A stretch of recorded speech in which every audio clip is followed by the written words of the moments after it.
ngaturi lungguh kang prayoga jalaran akehing para saka guru dewaning ulama ing Demak Bintara wektu dina iki tak rawuhake.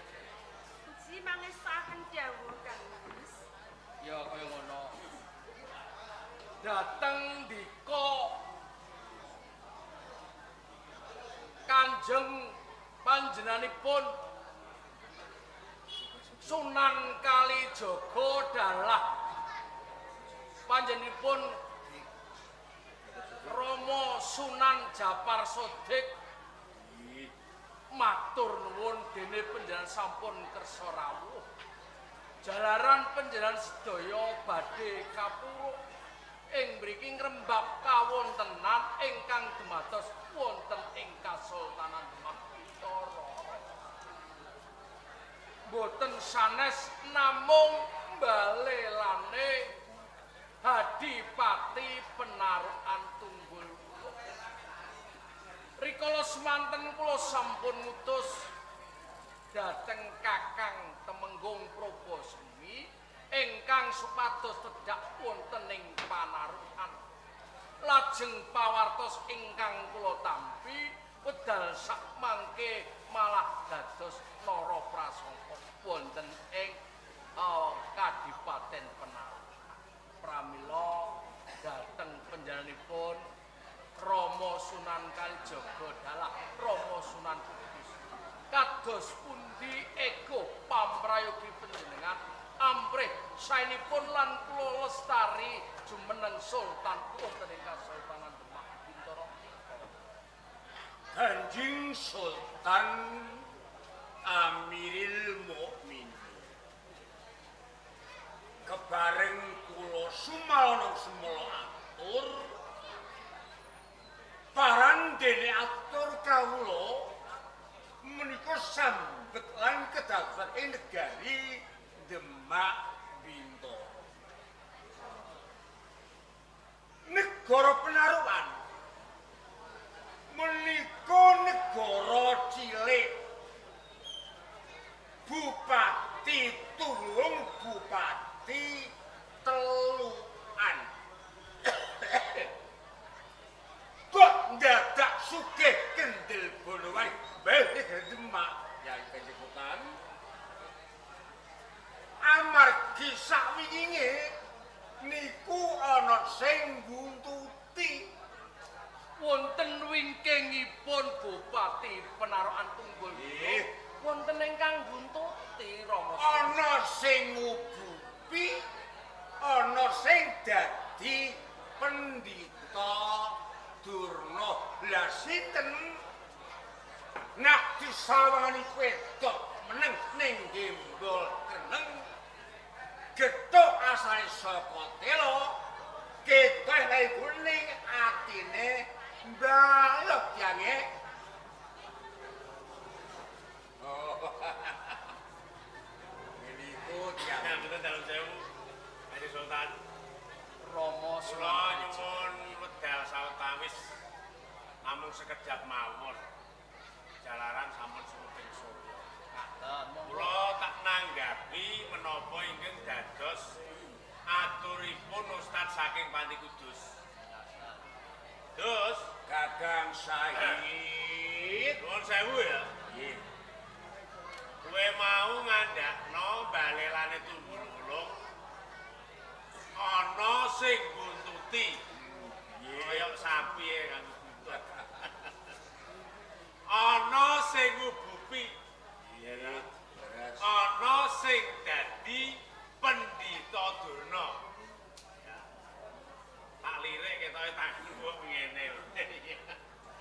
Ini ora selak batinmu. Kowe ndumuk aku.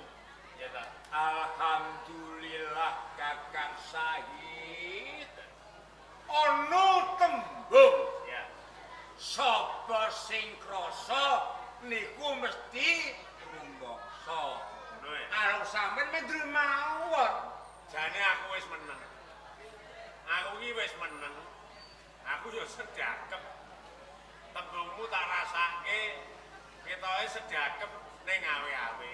Iya ta? Bluluk bukan ketoke tunduk ning bangkang. Ngono ta? Betul. Ngene Dus, kowe iki saka guru.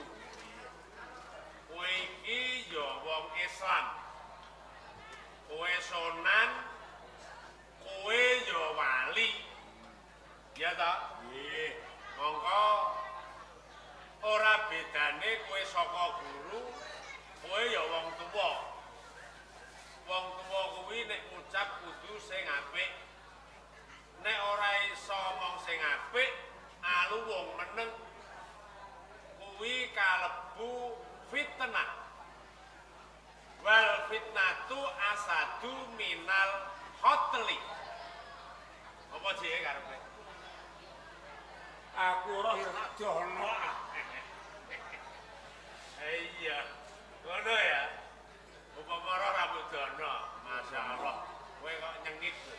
Bagus Padha ngene. sunat, padha-padha wali, ya toh? Kowe pitenah marang aku. Pitenah marang liyan. Monggo tembung pitenah kuwi kejem. Pitenah kuwi kejem wengis timbang memateni. Wal fitnatu asadu minal qatli. Monggo Demak Bintara iki kena diarani ora tentrem. Mung karana balelane tunggul wulung saka ing penarukan. Monggo ya dipetung tunggul wulung kae darah Majapahit. Ya ta? Nggih. Monggo ning Pendopo Agung kuwi sing isih klebu darah Majapahit ora tak senaki aku. Nanging ya Dus, hak demi Allah. Aku ora ngubupi, ora dadi pendhita durna ana ing Demak Bintara. Pulo-pulo gawe ketentreman kuwi angel, Gus. Apa kowe seneng nek tukar padu bendina, gelutan saben dina, gedene perang ing negara. Monggo jeneng perang kuwi kejem. Nggih. Perang kuwi wengis ditulis nganggo tinta emas paribasan. Kuwi unine tetep kejem lan wengis. Ya ta? Nggih. Sing menang bakal dadi pindang, sing kalah bakal dadi rempah. Ki unen-unene Jarwo Dasa ngono. Mbok ora usah kowe kuwi jiwit marang liyan. Nek awakmu dhewe iki dijriwit krasa lara. Aja ndumuk, ya ta? Kowe karo aku iki padha-padha saka guru.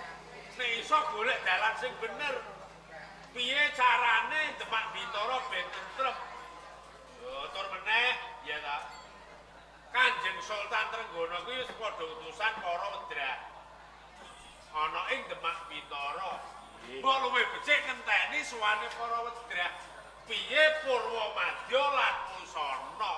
Aja nyalahke kancane. Gak ngono ah?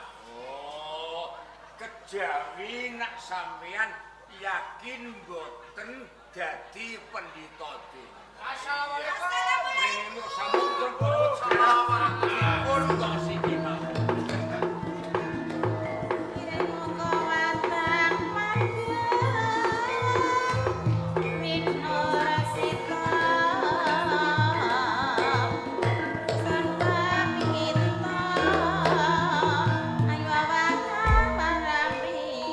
Dereng rampung anggenipun pawaja. Rembab kawontenan wonten ing Kasultanan Demak Bintara. Dumadakan wonten rawuh. Para Wedrah. Wedrah wonten ing Kasultanan Demak Bintara. Sedaya kula wau kula mundhut pramila kados punika. Kawontenan menika. Coba takonono sing kali nyaman kita iki pengen ngomong. Rama, kepareng matur Ji Rama.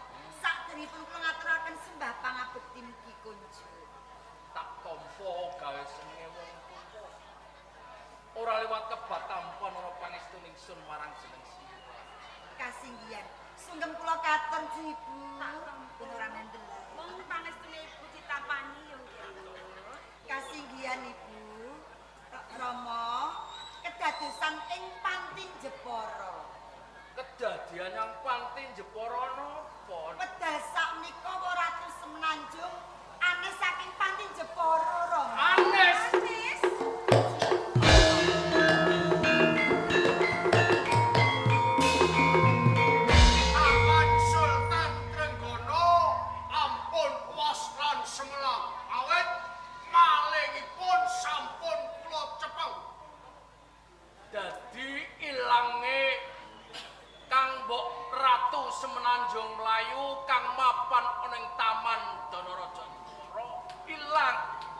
banjur ana malinge wis mbok cekel. Sampun paman. Banjur malinge sapa? Boten sanes namung karep nggih Joko Tingkir. Karebet.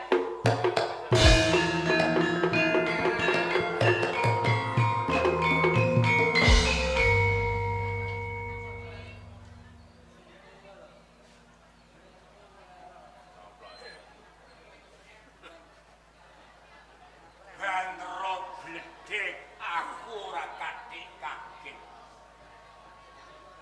Bandara bom aku ora kathik ndondong. Bareng kowe dadi maling Joko Tingkir, naudzubillahi min dzalik. Lho nek kowe mutus ing Pani Kudus ya leya Cong. Yang Gunung Jati. Fatah ila Valentian monggo. Lamungan Joko Sing monggo. Kowe metu saka Pani Kudus, kowe njuk nyanggone Kadilangu. Sapa kiyaine le? Sapa kiyaine? Kiyaine dongkole maling. Kending wadah masin. Digojal sedina kaping 7 tetep basin, tetep maling. Lho nek kule maling, mesti yo gento kowe iki. Terus, wis ora usah ngebuk karo maling wis sore. Ora usah. Terus piye karebet kae? Hah? Lu dawa. Merangkak kowe iki le. Usah. Dadi dakwa. Dakwa. Sing dakwa sapa? Nangsa. Aseksine. Nangsa. Ngono. Jadi Sultan nun sewu. Dadi karebet dadi dakwa. Nggih. Sing dakwa penangsang, Sang. seksine penangsang. Nggih. Sah ngono kuwi. Sah. Salaman, salaman. Ah, nek perkara niki sah Kanjeng Sultan. Nek karebet dihukum, Nggih, kula nyuwun imbuh utawa kanca. lajeng imbuhipun sinten? Sunan Kudus. Instruksi. Instruksi. Wong dihukum kuwi kudu wong sing salah. Jadi dihukum wong sing salah. Kula niku kawit bayi nganti tuwek. Kula niku ora tau salah. Ning dina iki kowe salah, Sampun napa? maling, Bang napa? pencuri, bajingan, Oleh jari sedhi wong iki. maling kowe. Main napa? Kowe nyolong sapiku, aku di sapi mbok colong, mbok dol, mbok payoh. Sing gawa kula sinten? Aku Lah sini. aku dhewe. Same tendemane iki Qadli Jaka. Hakim suci. Iya. Lho nak ndak wong brak dadi seksi niku mboten mlampah. Dadi ndak wong ngrangkep seksi ora sah. Mboten sah. Salaman. Sampeyan yo ora apa. Dadi ndak wong ngrangkep seksi Mboten ora iso. sah. Lah semak apa penangsang kok ngrangkep. Iso dakwa karebet, ya iso nyekseni karebet. Dadi nek karebet dihukum, kowe kudu dihukum. Piye le? Monggo muter mono. Hah? Ayo. Sik kusik. Ayo. Pun saiki ora usah dilanjut. Oh, Berbal babut. Oh, Pak Butut berbalik dijatuh. Iya. Jadi Sultan, Hukuman Joko ini. niki perkara dereng cetha. Mergo niki isih peteng. Kersanipun Padang ngersa dalem utusan dhumateng para wedrah. Sambung kali swasana Demak. Demak niki rak perkarane Partisara.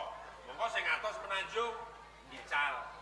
Balerane Tunggul Wulung Probosemi dadi Bantan. Lah sinten wedrah ingkang saged ngluwari Probosemi mangsulaken Ratus Menanjung menika wenang nampi kanugrahan panjenengan. Kados ngaten, Ros. Nggih. Nun sewu dhateng para wedak sambet ingkang sampun pun aturaken Rama Sunan Kalijaga. Sapa wonge sepisan kang bisa ngundurake Kanjeng Kang Mbok Ratu Semenanjung Melayu bakal tak ganjar dene kang angka kalih bisa ngwalake narapidananing Probosemi ing kono uga bakal tak. Assalamualaikum. Waalaikumsalam.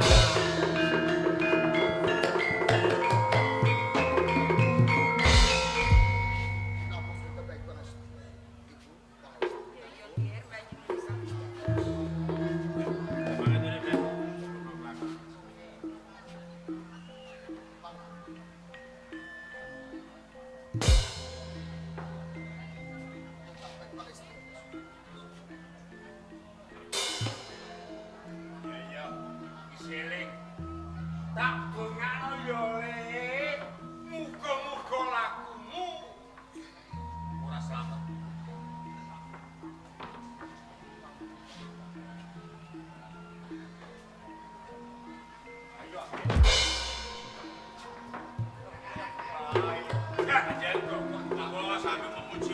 mboten Gusti pakai bareng.